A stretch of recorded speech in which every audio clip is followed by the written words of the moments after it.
ఓం శాంతి 3-2-1976 అవ్యక్త బాప్దాద యొక్క మధుర మహావాక్యాలు. ధర్మము మరియు కర్మ యొక్క కంబైన్డ్ రూపం. గుణమూర్తి త్యాగమూర్తి అయిన దీదీ గారు మరియు తన పిల్లలతో అవ్యక్త బాప్దాద మధుర సంభాషణ చేస్తూ విశేష యుగము అయిన సంగమ యుగం యొక్క విశేషతలను వివరిస్తూ పలికిన మధుర మహావాక్యాలు. ఈనాటి ప్రపంచంలో ధర్మం మరియు కర్మ విశేషంగా మహిమ చేయబడుతూ ఉన్నాయి. ధర్మం మరియు కర్మ ఈ రెండు అవసరమే, కానీ ఈనాడు ధర్మం వారు వేరుగా, కర్మ వారు వేరుగా అయిపోయారు. కర్మ చేసేవారు ధార్మిక విషయాలు చేయకండి అని అంటున్నారు. ధర్మం వారు మేము కర్మ సన్యాసులము అని అంటున్నారు. కానీ సంగమ యుగంలో బ్రాహ్మణులు ధర్మము మరియు కర్మను కలిపి చేస్తున్నారు. మరైతే రోజంతటిలో ధర్మం మరియు కర్మ కంబైన్డ్ రూపంలో ఉంటున్నారా? ధర్మం అంటే అర్థం దివ్య గుణాలు ధారణ చేయటం, స్వరూపం, దివ్య గుణాలు, స్మృతి స్వరూపం, ఇలా అన్ని ధారణలు ఉండాలి. ఏ ధారణను అయినా ధర్మం అని అంటారు. కనుక రోజు అంతటిలో ఎంతటి బాధ్యతాయుత కర్మ అయినా కానీ, అంటే స్థూల కర్మ అయినా, సాధారణ కర్మ అయినా, లేదా బుద్ధిని ఉపయోగించి చేయాల్సిన కర్మ అయినా కానీ, ప్రతి కర్మలో ధారణ అంటే ధర్మం మరియు కర్మ కలిసి ఉంటున్నాయా? ఎక్కువ మంది యొక్క ఫలితం ఏమిటి? ఒక వరలో 2 కత్తులు ఇమడవు, లేదా ఒక చేతికి 2 లడ్డూలు రావు అని అంటారు. కానీ సంగమ యుగంలో అసంభవ విషయం సంభవం అవుతుంది. ఇక్కడ ఒకే సమయంలో 2 వెనువెంట ఉంటాయి. ధర్మం ఉండాలి మరియు కర్మ కూడా చేయాలి. దీని గురించి అభ్యాసం చేయిస్తూ ఉన్నారు. సంగమ యుగం విశేష యుగం. ఎందువలన విశేషం అంటే ఈ యుగంలో ఏవైతే విశేషతలు ఉన్నాయో అవి ఇతర యుగాల్లో ఉండవు.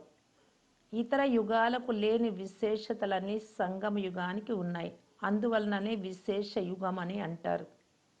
ఎవరైతే ధర్మము మరియు కర్మ కంబైన్డ్ రూపం యొక్క అభ్యాసిగా ఉంటారో వారే సంగమ యుగం యొక్క కంబైన్డ్ రూపమైన తండ్రి మరియు పిల్లలు, మరియు ప్రాలబ్ధం యొక్క కంబైన్డ్ రూపమైన శ్రీ లక్ష్మీనారాయణులు. ఈ 2 కంబైన్డ్ రూపాలను అనుభవం చేసుకోగలరు లేదా అధికారిగా కాగలరు. మరైతే 2 వెనువెంట కలిసి ఉంటున్నాయా? ఎక్కువ మందికి ఉంటుందా లేదా? ఫలితం ఏ విధంగా ఉందనుకుంటున్నారు?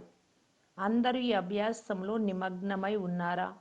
ఎప్పుడైతే నిరంతరము ఈ కంబైన్డ్ రూపంగా అవుతారో అప్పుడే ప్రాలబ్ధం యొక్క కంబైన్డ్ రూపాన్ని, అంటే శ్రీ లక్ష్మీనారాయణుల యొక్క కంబైన్డ్ రూపాన్ని ధారణ చేయగలరు. కర్మలో ధర్మం కలిసి లేకపోతే అది సాధారణ కర్మ అయిపోయింది కదా. అందువలన ప్రతి కర్మలో ధర్మం యొక్క రసాన్ని నింపాలి.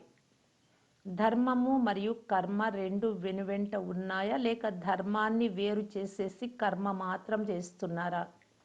లేక ధర్మం సమయంలో కర్మను వేరు చేస్తున్నారా?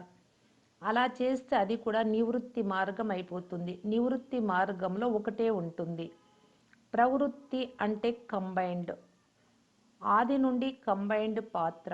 ప్రవృత్తి మార్గంలోని వారు కనుక పురుషార్థం కూడా ప్రవృత్తి పురుషార్థం ఉండాలి. కానీ నివృత్తి మార్గానిది ఉండకూడదు, అంటే ఒక్కటే ఉండకూడదు. వారు కుటుంబాన్ని వదిలేసి వేరుగా వెళ్ళిపోతారు. అదేవిధంగా ధర్మాన్ని వదిలేసి కర్మలో నిమగ్నమైతే అది కూడా నివృత్తి మార్గం అవుతుంది.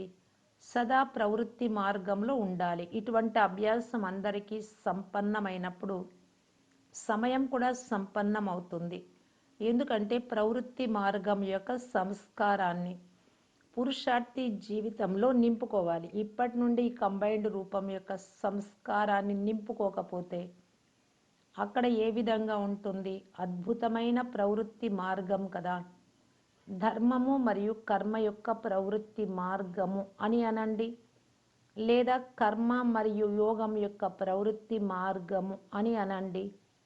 ఎలా అనినా కానీ విషయం ఒక్కటే. అచ్చా, ఓం శాంతి.